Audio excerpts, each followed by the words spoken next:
नमस्ते। Class 10th का एक बहुत ही इम्पॉर्टेंट कॉन्सेप्ट है एचसीएफ और एलसीएम, जिसमें अक्सर कंफ्यूजन हो जाता है। तो आज हम इसे बिल्कुल आसान बना देंगे, वो भी कुछ मजेदार विजुअल्स के साथ। चलिए शुरू करते हैं। तो चलिए सीधे एक पहेली से शुरुआत करते हैं। मान लीजिए आपके पास 12 डेयरी मिल्क हैं और 18 किटकैट हैं। अब सवाल ये है कि आप इन चॉकलेट्स के ज्यादा से ज्यादा कितने ग्रुप बना सकते हैं। पर शर्त यह है कि हर ग्रुप में डेयरी मिल्क बराबर होनी चाहिए और किटकैट भी बराबर होनी चाहिए। सोचिए। अब इस चॉकलेट वाली पहेली को सुलझाने के लिए हमें एक टूल की जरूरत है, और वो है एचसीएफ, यानी महत्तम समापवर्तक। तो आखिर ये एचसीएफ है क्या? सिंपल भाषा में ये वो सबसे बड़ा नंबर है जो दिए गए नंबर्स को, जैसे यहाँ 12 और 18 को, पूरी तरह बिना कोई रिमाइंडर छोड़े डिवाइड कर सकता है। अच्छा, तो एचसीएफ निकालने का सबसे कॉमन तरीका है प्राइम फैक्टराइजेशन। देखिए, पहले हम 12 और 18 को उनके प्राइम फैक्टर्स में तोड़ देते हैं। तो 12 हो गया 2 का स्क्वायर गुणा 3 और 18 हो गया 2 गुणा 3 का स्क्वायर। अब एचसीएफ के लिए एक रूल हमेशा याद रखिए, हमें सिर्फ कॉमन फैक्टर्स की सबसे छोटी पावर लेनी है। यहाँ 2 और 3 दोनों कॉमन है। 2 की सबसे छोटी पावर है 2 1 और 3 की सबसे छोटी पावर है 3 1। बस इनको मल्टीप्लाई कर दीजिए, 2 गुणा 3, और हमारा एचसीएफ आ गया 6। एचसीएफ निकालने का एक और तरीका भी है, रिपीटेड डिवीजन। इसे हम एक नए एग्जाम्पल से समझते हैं। मान लीजिए नंबर्स हैं 24 और 36।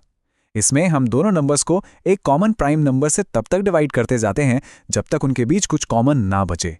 फिर जिन जिन प्राइम नंबर्स से हमने डिवाइड किया उन्हें आपस में मल्टीप्लाई कर दो। यहाँ देखिए, 2 गुणा 2 गुणा 3, एचसीएफ आ गया 12। अब आते हैं इसके सबसे मजेदार पार्ट पर। इसे विजुअली देखते हैं। देखिए, ऊपर 12 और 18 अपने प्राइम फैक्टर्स में टूटे हुए हैं। एचसीएफ निकालने के लिए हमने क्या किया? हमने सिर्फ वो फैक्टर्स निकाले जो दोनों में कॉमन थे। तो 12 और 18 दोनों में से एक 2 और एक 3 कॉमन निकाला, और जब उन्हें एक साथ मिलाया तो बन गया हमारा एचसीएफ, यानी कि 6। कितना आसान लग रहा है ना इस तरह से देखने में? तो अब हमारा एचसीएफ 6 आ गया है। चलिए अपनी चॉकलेट वाली पहेली पर वापस चलते हैं। इसका मतलब है कि हम ज्यादा से ज्यादा 6 ग्रुप बना सकते हैं, और हर ग्रुप में होंगी 2 डेयरी मिल्क और 3 किटकैट। Problem solved. चलिए, एक प्रॉब्लम तो हो गई, अब एक अलग तरह की पहेली देखते हैं। सोच के देखिए, 2 घंटियां हैं। एक साथ बजने के बाद पहली घंटी हर 12 मिनट में बजती है और दूसरी वाली हर 18 मिनट में। तो सवाल यह है कि वो दोनों दोबारा एक साथ कब बजेंगी? अब इस तरह की प्रॉब्लम के लिए ना हमें एक अलग टूल चाहिए, और वो है एलसीएम, यानी लघुत्तम समापवर्तीय। तो एलसीएम क्या होता है? ये वो सबसे छोटा नंबर है जो दिए गए सभी नंबर्स का एक कॉमन मल्टीपल हो, मतलब उन सबके टेबल में आता हो। एलसीएम के लिए भी प्राइम फैक्टराइजेशन मेथड काम करता है, पर यहां रूल थोड़ा सा अलग है। याद है, एचसीएफ में हमने सबसे छोटी पावर ली थी। एलसीएम में हम इसका ठीक उल्टा करते हैं, हम सभी प्राइम फैक्टर्स की सबसे बड़ी पावर लेते हैं। तो 12 और 18 के फैक्टर्स में से हम लेंगे 2 का स्क्वायर और 3 का स्क्वायर। इनको मल्टीप्लाई करने पर हमें मिलता है 36, और यही है हमारा एलसीएम। अब देखते हैं कि रिपीटेड डिवीजन मेथड से एलसीएम कैसे निकालते हैं। चलिए, वही 24 और 36 का एग्जाम्पल लेते हैं। एचसीएफ से अलग इसमें हम तब तक डिवाइड करते रहते हैं जब तक नीचे सब कुछ 1 ना हो जाए। फिर हम साइड के सारे डिवाइजर्स को मल्टीप्लाई कर देते हैं। तो 24 और 36 का एलसीएम इस मेथड से 72 आता है। चलिए उसी शानदार विजुअल पर वापस चलते हैं, लेकिन इस बार एलसीएम के पॉइंट ऑफ व्यू से। देखिए, एचसीएफ के लिए हमने सिर्फ कॉमन फैक्टर्स उठाए थे, लेकिन एलसीएम कहता है सबको आने दो। कॉमन फैक्टर्स को तो एक बार लेना ही है, पर जो फैक्टर्स बच गए हैं उन्हें भी शामिल करना है। तो यहां कॉमन 2 और 3 के साथ बचा हुआ 2 और बचा हुआ 3 भी मिल गया, और हमारा एलसीएम बन गया 36। ये विजुअल एचसीएफ और एलसीएम के फर्क तो एकदम क्लियर कर देता है। तो जो हमारा एलसीएम 36 आया, उसका मतलब क्या हुआ?